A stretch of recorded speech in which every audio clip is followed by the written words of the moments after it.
નમસ્કાર ખેડૂત મિત્રો, સ્વાગત છે તમારું ખેડૂત બજાર ન્યૂઝમાં। તો આજે જાણો, સૌરાષ્ટ્ર, ઉત્તર અને દક્ષિણ ગુજરાતના 17 જિલ્લાનું હવામાન પલટાશે, વરસાદની આગાહી। તો વિડીયોની અંદર જોડાયા રહેજો। વિડીયો પસંદ આવે તો લાઇક કરી, ચેનલમાં નવા હોવ તો સબસ્ક્રાઈબ કરવા વિનંતી છે।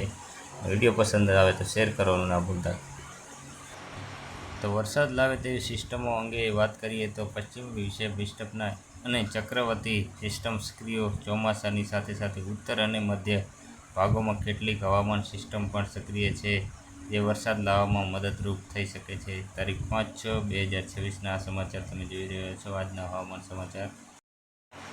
અમદાવાદ ગુજરાતમાં ઘણા જિલ્લાઓમાં થોડા દિવસથી છૂટાછવાયો વરસાદ પડી રહ્યો છે, તો બીજી બાજુમાં દેશના સૌથી જૂનના રોજ ચોમાસાનું આગમન થયું છે। આ વખતે ચોમાસું રાહતની સાથે સાથે એક મોટી ચેતવણી પણ લઈને આવ્યું છે। ભારતીય હવામાન વિભાગે IMD જણાવ્યું હતું કે આગામી 24થી 72 કલાકમાં દેશભરમાં 19 રાજ્યોમાં હવામાનની પરિસ્થિતિ અચાનક ખતરનાક વળાંક લઈ શકે છે, જ્યારે કેટલાક પ્રદેશોમાં 80 કિલોમીટરની પ્રતિ કલાકે ઝડપે તોફાની પવન ફૂંકાઈ શકે છે, તો કેટલાક વિસ્તારોમાં વીજળી પડવા અને કરા પડવાના જોખમનો સામનો કરવો પડી શકે છે। આ ડરામણી આગાહીની વચ્ચે ગુજરાતમાં હવામાન કેવું રહેશે તે અંગે હવામાન વિભાગે આપેલો વેધર રિપોર્ટ જોઈએ।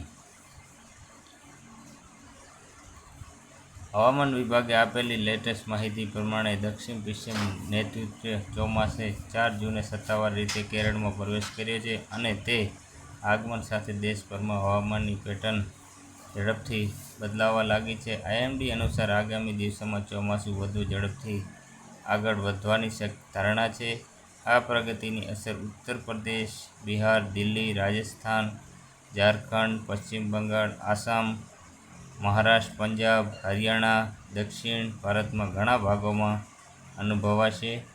હવામાન વિભાગે અનેક સ્થળોએ ગાજવીજ અને વીજળી સાથે ભારે વરસાદની આગાહી કરી છે। વધુમાં પવનની ગતિ 70થી 80 કિલોમીટર પ્રતિ કલાકની વચ્ચે પહોંચી શકે છે। પર્વતીય રાજ્યોમાં ભારે કડવા પડવાની શક્યતા જાહેર કરવામાં આવી છે। હવામાન શાસ્ત્રીઓના મતે અરબી સમુદ્રમાંથી ઉદ્ભવતા પશ્ચિમ ચક્રવાતી પરિભ્રમણ ભેજના પ્રવાહમાં આંતરપ્રક્રિયા કારણે આ પરિસ્થિતિ ઊભી થઈ છે। આ જ કારણસર દેશના વિવિધ ભાગોમાં હવામાનની પરિસ્થિતિ અચાનક જોખમી બની શકે છે। વરસાદ લાવે તેવી સિસ્ટમો અંગે વાત કરીએ તો અને ચક્રવાતી સિસ્ટમ ચોમાસાની સાથે સાથે ઉત્તર અને મધ્ય ભાગોમાં કેટલીક હવામાન સિસ્ટમ પણ સક્રિય છે, જે વરસાદમાં લાવવામાં મદદરૂપ થઈ શકે છે। ઉત્તર પાકિસ્તાન અને તેમની આસપાસના વિસ્તારમાં સપાટીથી ઊંચાઈ વેસ્ટર્ન ડિસ્ટર્બ અને સાયક્લોનિક સર્ક્યુલેશન ચક્રવાતી પવન તરીકે યથાવત છે।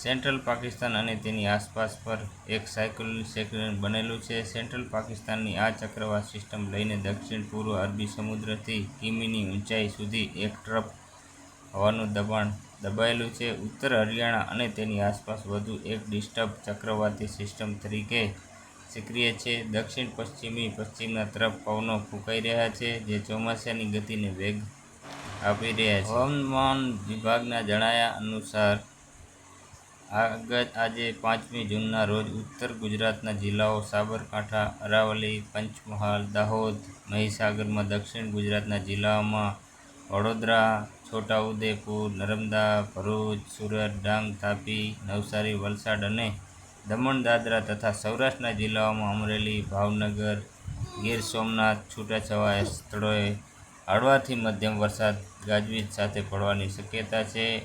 રાજ્યના બાકી જિલ્લાઓમાં હવામાન સૂકું રહેવાની શક્યતા છે। તો આની ખેડૂતો સાથે શેર કરવાનું ભૂલશો નહીં મિત્રો। મળીએ નવા હવામાન સાથે, હવામાન વિડીયો સાથે।